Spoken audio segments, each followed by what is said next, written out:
주요국들의 중앙은행 총재와 경제학자들이 모이는 잭슨홀 미팅이 시작됐습니다. 이 잭슨홀 미팅은 매년 8월 글로벌 경제정책 방향에 대해서 토론하는 심포지엄인데요. 최대 관심은 오늘 밤 예정된 제롬 파월 연준 의장의 연설입니다. 최근 완화적인 통화 정책에도 예상했던 효과가 나타나지 않아 연준의 고민이 깊은데요. 파월 의장이 어떤 입장을 내놓을지 관심이 집중되고 있습니다. 관련해서 이화여대 경제학과 김세환 교수와 함께 이야기 나눠보겠습니다. 어서 오세요. 어서 오세요. 안녕하십니까. 네. 네. 잭슨홀 미팅에 전 세계의 시선이 쏠려 있을 정도로 중요한 이벤트인데요. 어떤 의미가 있는 행사인가요? 네, 미국의 그 지역 연방준비위원회 은행이 12개가 있는데 그중에 하나인 캔사스시티 연준에서 주최하는 정책 토론회입니다. 네. 40여 개국 중앙은행의 관계자들과 언론인 그리고 경제학자들이 모여서 상당히 학문적인 토론을 하는 장소인데요. 이 장소가 중요한 이유가 이 토론이 상당히 학구적으로 진행이 되다 보니까 미국 중앙은행인 연준의 현실 파악하는 정도와 그 앞으로 어떤 통화 정책을 실시할 것인가에 대한 진심을 볼 수 있는 기회가 되겠습니다. 이전의 경우를 보면은 그 버냉키 연준 의장이 2010년도에 소위 양적 완화를 처음 시사한 곳도 이곳이고요. 그리고 이전에 옐렌 의장도 양적 완화에서 탈출하자는 시사점을 처음 발표한 곳도 이곳입니다. 네. 자, 앞서 발표된 7월 FOMC 의사록을 보면요. 7월 금리 인하는 미드 사이클 조정이다 이렇게 했는데 네. 어떤 의미인지 좀 이게 실제로 추가 인하는 없다 이렇게 해석을 해도 될까요? 그냥 쉽게 말씀드리면 지금 연준 입장에서는 지난 7월 말에 0.25% 금리 인하는 상황적인 단기 조정이지 앞으로 금리를 더 내릴지는 좀 더 지켜보겠다 이런 뜻이 되겠습니다. 네. 그 회의록을 보면은 리캘리브레이션이라는 말이 제일 자주 등장하는데요. 네. 그 말을 직역하면은 그 미세 조정을 다시 해보겠다 있던 뜻입니다. 그 말은 그 7월의 금리 인하가 미국 경제 상황을 단기적으로 조정하기 위한 금리 인하지 앞으로 추세가 더 하락한다 이런 뜻은 아닌 것으로 보이게 되겠습니다. 예. 네. 무엇보다 관심이 쏠리고 있는 게 제롬 파월 의장의 이제 연설인데요. 통화 정책의 과제라는 주제로 연설을 할 예정입니다. 네. 지금까지 이제 제롬 파월 의장이 밝혔던 의견에 따르면은 7월의 금리 인하는 보험성의 성격이고 이 금리 인하를 장기적으로 가져갈 건 아니라는 입장을 밝혔는데요. 네. 어떻게 전망하십니까? 일단 파월 의장이 7월 금리 인하 이후에 미국 경제나 그 미중 간의 그 무역 갈등이나 그리고 유럽과 일본 경제 등 크게 변한 상황이 없기 때문에 기존의 유동적인 입장을 계속 지속할 것으로 보입니다. 네.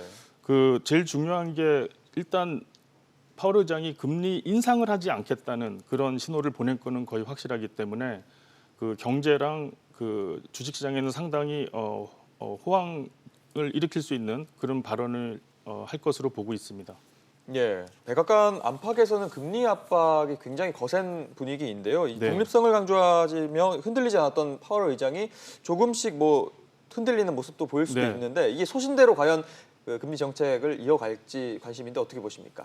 네, 지금 미국에서 대통령과 그 중앙은행 연준 사이에 벌어지는 일은 미국 역사상 없었던 일입니다. 네. 그 미국 중앙은행은 전 세계 중앙은행 중에서 가장 독립적인 은행이고 농담으로 미국 중앙은행 사람들은 우리가 맘만 먹으면 대통령도 바꿀 수 있다고 말을 하는 약간 거만한 그런 태도를 취해왔습니다. 예. 근데 트럼프 대통령 들어오면서 상황이 급변해서 그 미국 역사상 가장 정치적으로 압력을 받는 중앙은행이 되고 말았습니다. 거의 트럼프 대통령이 조롱에 가까운 식으로 그 파월 의장을 놀리고 있는 상황이고 네. 그리고 트럼프 정부가 정책 실수를 한 거를 무조건 연준의 실수여서 내가 그렇게 했을 뿐이다라고 이렇게 심지어가 압박을 계속하고 있는데 이런 상황에서 파월 의장은 언론에 말을 할 때마다 그 트럼프 대통령의 압박과 상관없이 나는 독립적으로 결정을 할 것이다라고 하고 이전에 4명의 연준 의장이 공통으로 집필을 해서 성명을 냈습니다. 네. 그 이전에 볼커와 알렌 그린스판과 제넷 옐런과 버냉키 의장이 월스트리트 저널에 글을 공동으로 내서 트럼프가 이런 식으로 하면은 앞으로 미국의 통화 정책이 정치화돼서 모두에게 피해다 이런 성명을 내기도 했습니다. 네. 네. 지금 미국의 장단기 국채 금리가 역전되는 현상이 거듭 발생을 하면서 경기 침체 우려가 세계적으로 커지고 있잖아요. 네. 이에 대해서도 제롬 파월 의장이 발언을 할까요?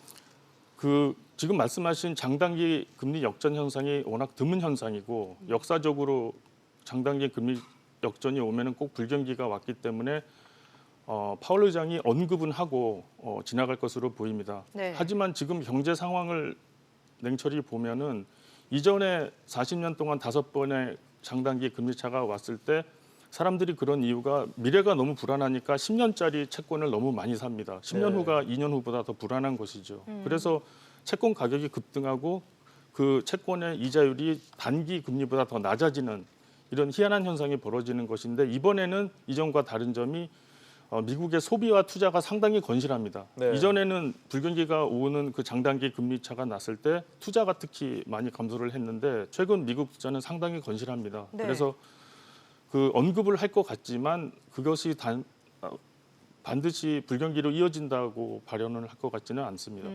네.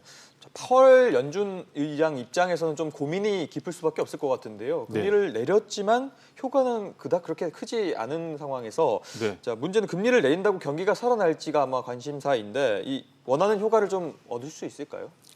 말씀하신 대로 효과를 얻기가 지금으로서는 어려울 것 같습니다. 이미 7월 말에 0.25% 내렸지만 아무 효과가 없는 것 같고 예. 그리고 미국 연준 담당자들도 그렇고 주식 투자자들도 지적하는 게 이미 금리가 낮아서 더 이상 낮춘다고 더 경제 효과는 없을 것이라고 하고 있습니다. 이런 네. 상황에서 트럼프 정부가 재정 지출 확대를 통해서 경기 확대를 금리 인하와 합쳐서 시행을 해야 되는데 트럼프는 이에 대해서 상당히 반감이 많습니다. 트럼프 대통령은 전통적으로 감세를 통해서 경제를 살리려고 하는 철학을 갖고 있기 때문에 그리고 미국이 그 재정 적자가 너무나 세계에서 가장 큰 GDP 대비 100% 수준이기 때문에 금리 인하와 재정 확대가 동반되지 못하는 어려운 상황이라고 볼 수 있습니다. 예. 네. 잭슨홀 미팅이 이제 끝난 다음에 세계 증시가 보통 한 보름 동안 평균적으로 네. 1.8% 오른다 이런 분석이 또 있더라고요. 올해도 이런 결과가 나타날까요? 그럴 것 같습니다. 이 잭슨홀에서 하는 그 회의 이후에는 증시가 말씀하신 대로 항상 화랑을 보였는데 두 가지 이유가 있는데 첫 번째는 연준 담당자들이 상당히 시장 친화적인 발언을 많이 합니다. 예. 그리고 두 번째로 주식 투자를 하는 사람들이 연준의 의도를 좀 더 이해하게 되면서 주식 투자에 자신감이 붙습니다. 그래서 예. 이제 주식 화랑이 많이 이어졌는데 작년의 경우만 봐도 제가 데이터를 보니까 S&P 500 인덱스가 작년에 8월에 잭슨홀 미팅 이후에 거의 2주간 3.5% 네. 증가했는데 매년 그렇습니다. 따라서 올해도 그런 증시 화랑이 미국에 한 당분간 지속되지 않을까 싶습니다. 네. 아무래도 앞으로의 가장 큰 관심사라고 볼 수 있는 게 연준의 추가 금리 인하 가능성과 그 시기 그리고 얼마나 금리를 낮출까일 것 같은데요. 네. 당장 다음 달에 FOMC가 금리를 내릴지 뭐 안 내릴지 어떻게 보십니까?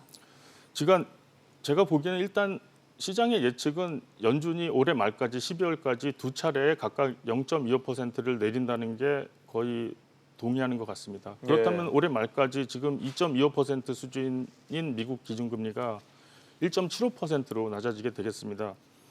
근데 제가 보기에는 전적으로 미국 연준에서 말하다시피 가장 위험 요소가 미중 간의 무역 갈등입니다. 어제 발표된 미국 연준의 그 금리 결정 의사록을 보면은 트럼프 행정부가 미국 경제의 역풍을 계속적으로 만들어내고 있고 그게 무역 갈등으로 인해서 시작이 되었고 이거는 쉽게 해결될 수 있지 않은 문제다라고 모두가 연준 위원들이 동의를 합니다. 네. 따라서 그 파월 의장이 말한 대로 위험도가 더 커지기 때문에 그 위험도가 더 커지면 우리가 보험을 사지 않습니까? 네. 그 보험을 산다는 게 이제 금리를 더 내리겠다는 의미이기 때문에 더 금리 하락세는 계속 지속될 것 같습니다. 예, 세계 경제 상황이 지금 이런 가운데 관심은 이제 우리 한국은행이 앞으로 어떤 통화 정책을 갖고 나갈까인데요. 지금 이제 어제 지소미아 연장하지 않기로 하면서 한일 갈등이 더 커질 것 같고 여러 가지 경제 불확실성이 있는 상황이잖아요. 네. 어떻게 전망하십니까? 중장기적으로 우리나라 중앙은행의 금리 추세는 미국과 보통 같이 가는데 지난번에는 한국은행이 선도적으로 금리를 더 먼저 내리기도 했습니다. 근데 장기적으로는 역시 미국과 같이 금리를 내릴 것 같고요. 한국 경제는 미국 경제보다 더 위험 요소가 많습니다. 말씀하신 일본과의 문제도 있고 미중 간의 무역 갈등도 있고 국내 경제도 참 좋지가 않습니다. 네. 예. 따라서 금리를 내리는 방향으로 갈 거는 맞지만 미국에 비해서 좋은 점은 정책 도구가 많다는 것입니다. 아까 미국은 재정 정책을 쓰기 어렵다고 말씀드렸는데 우리나라는 재정 건전성이 상당히 좋기 때문에 금리 인하와 재정 확대를 같이 할 수 있는 몇 안 되는 나라 중에 하나입니다. 따라서 두 가지 정책이 앞으로 합쳐져서 경기를 살리는 정책이 될 것 같습니다. 알겠습니다. 지금까지 이화여대 경제학과 김세환 교수와 함께했습니다. 말씀 고맙습니다. 고맙습니다. 감사합니다.